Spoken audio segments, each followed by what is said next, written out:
La Côte d'Ivoire ambitionne à restaurer 20% de son couvert forestier d'ici 2030.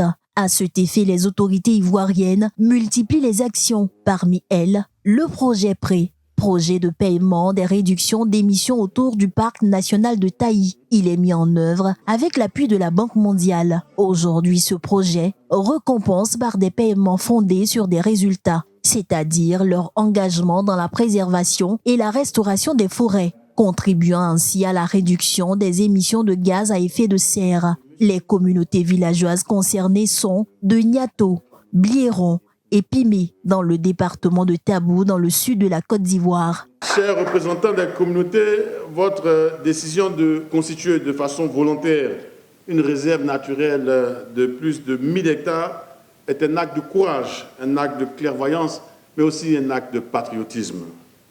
Vous avez renoncé à la tentation de convertir ces terres en zones agricoles, privilégiant la transmission d'un patrimoine forestier intact aux générations futures.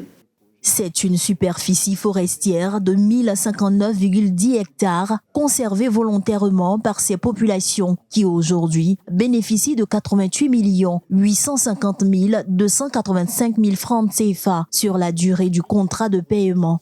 Aujourd'hui, on entend partout un peu dans les télévisions, les gens font des conservations, des parcs, tout ça.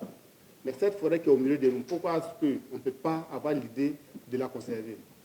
Et tout de suite, nous sommes appelés, nous avons tenu une réunion, et nous avons donné l'information à nos différentes autorités qui étaient là, l'agriculture et autres. Ils ont dit d'accord, si vous voulez le faire, vous devez mettre une association en place. Et ces trois villages se sont mis ensemble, et moi, ils m'ont mis à la tête de leur association. Aujourd'hui, grâce à PRÉ, nous avons bénéficié de ce projet pour lequel nous allons recevoir notre chèque. Une partie de ces ressources sera investie dans des projets collectifs, générateurs de revenus, au profit de l'ensemble des populations des trois villages à travers l'aviculture, la porciculture et la pisciculture. Pour nous, ça représente une étape importante. Comme vous l'avez dit, c'est une consécration pour les villageois, mais aussi pour le projet parce que ça nous permet de démontrer que les activités des populations peuvent permettre d'aboutir à des paiements. Et comme vous avez pu le voir aujourd'hui, les communautés locales des villages de Niato, Blieron et Pimé ont reçu des paiements donc, pour leur activité de conservation de forêt. À ce jour, ce sont 22 000 personnes qui ont été payées en Côte d'Ivoire pour avoir préservé leurs forêts.